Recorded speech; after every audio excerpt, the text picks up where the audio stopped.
They said the billionaire never showed emotion, not at board meetings, not at charity galas, not even the day his wife was buried.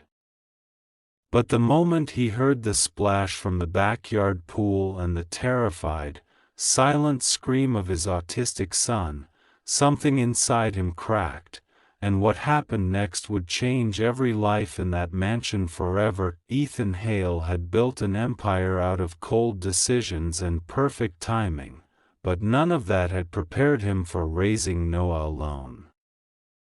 Noah was 8, gentle, brilliant in his own quiet ways, and autistic. The world overwhelmed him easily: loud voices, sudden movements, unfamiliar faces, but water was his safe place. Floating toys, the shimmer of sunlight, the rhythm of gentle ripples calmed him. That was why the pool rules were strict. Noah was never allowed near it without supervision. That afternoon, the mansion was crowded.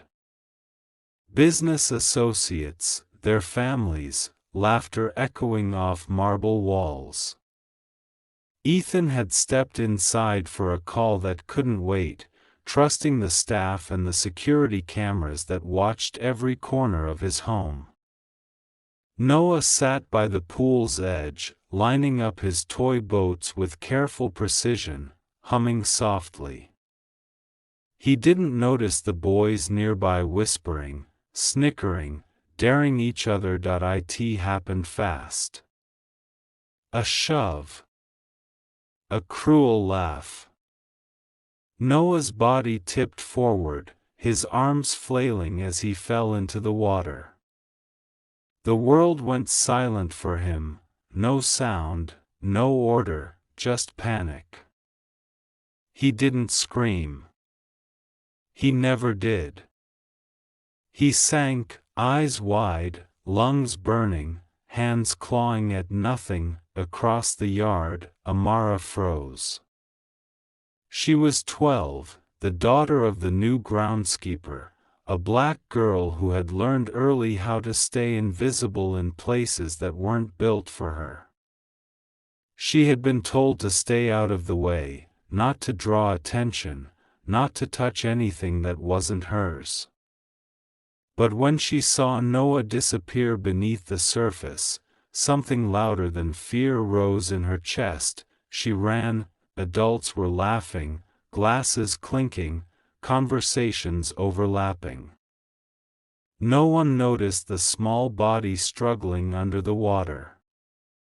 No one except Amara. She didn't know how to swim well. She didn't stop to think. She kicked off her shoes and jumped into the pool fully clothed, the shock of cold stealing her breath. She dove down, eyes stinging, arms reaching until her fingers brushed fabric. She grabbed Noah and pushed upward with everything she had. By the time heads turned and screams erupted, Amara had hauled Noah to the edge, coughing, shaking, alive. She was trying to keep his head above water, whispering words she hoped would calm him, words she herself needed to hear. Ethan came running just as security swarmed the pool. He dropped to his knees, pulling Noah into his arms, his suit soaked, his hands trembling as he felt his son's chest rise and fall. For the first time in years, the billionaire cried openly, holding his child as if letting go would shatter him. When he looked up and saw Amara standing there, dripping wet, eyes wide with fear and determination, he didn't know what to say. She was already backing away, expecting to be yelled at, blamed, punished for breaking rules she hadn't even known existed. That night, the house was quiet in a way it had never been before. Noah slept in Ethan's bed, fingers curled into his father's sleeve.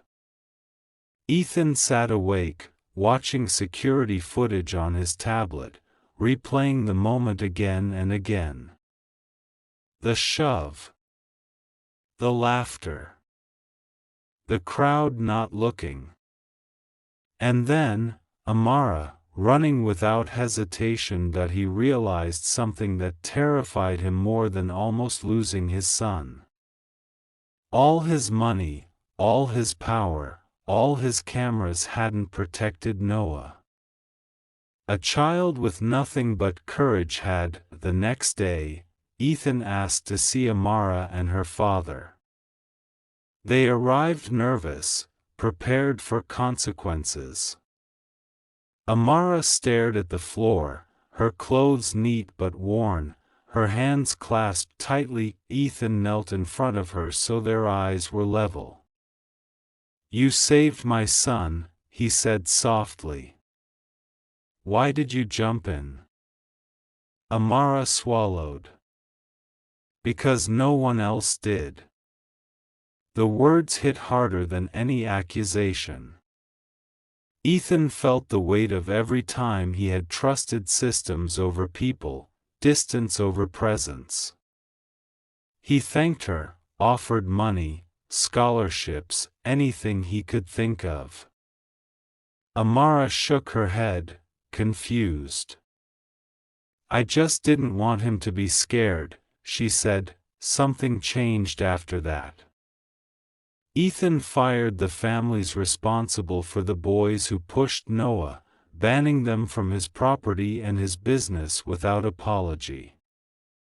He replaced staff training with something new: education about autism, empathy, responsibility.